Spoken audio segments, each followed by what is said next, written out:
If you've ever tried keto and felt worse within a few days, this is why. And here's how to start in a way where your brain actually stabilizes instead of crashing. Because what most people experience in the beginning isn't failure. It's a shift in how the brain is being fueled. I hear this all the time. It felt wrong, so I stopped. This probably isn't for me. Most people try keto, feel worse within a few days, and quit. Not because keto doesn't work, but because something shifts in their body, and they don't understand it.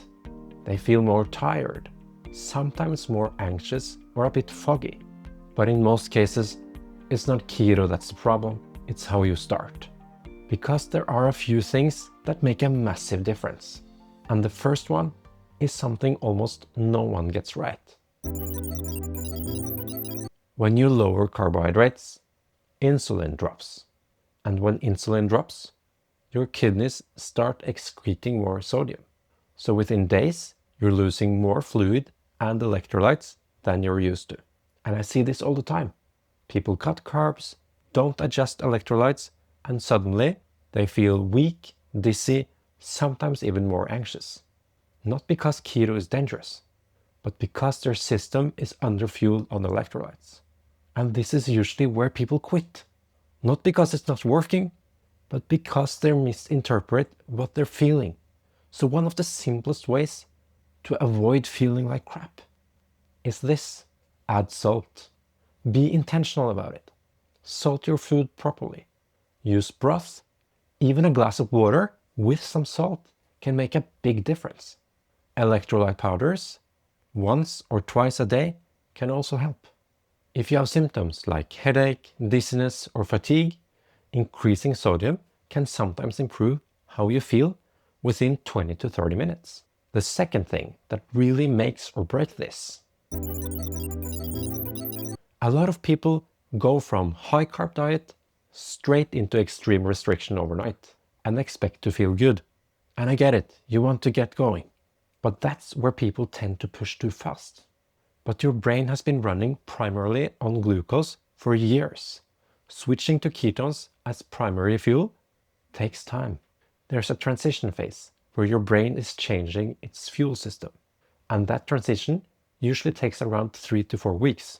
So if you feel a bit off in the beginning, that's not failure, that's adaptation. But you can make that transition much smoother by not moving too fast. Start low, go slow. Gradually reduce carbohydrates while increasing protein and fat. The third is where a lot of people mess up. This is where people unintentionally makes things worse.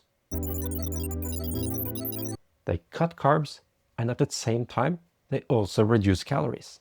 Now you've got less energy coming in while your brain is trying to adapt to a new fuel system. That combination can increase stress hormones and make you feel worse. So instead, prioritize protein, add fat until you feel satisfied. Don't try to diet at the same time as you adapt. By the way, my name is Simon. I'm a medical doctor in psychiatry, focusing on how metabolism and lifestyle affects the brain. And the final thing, which matters more than people think. If you're already sleep deprived or highly stressed, your body is less adaptable. So the same transition can feel much harder. So if possible, don't start keto in the middle of chaos. It's a classic mistake. Give your body a better starting point. Now, if you want to keep this very simple, here's a basic way to think about it. Build your meals around protein, add fat until you feel full, keep carbohydrates low from obvious sources. You don't need to track everything in the beginning. Just focus on making the transition smooth. Because once your brain adapts, everything starts to stabilize. Energy becomes more stable, you feel less reactive. And that's where the mental clarity actually starts showing up. If you want to understand what's actually happening in your brain during this shift, watch this next. That's your next step.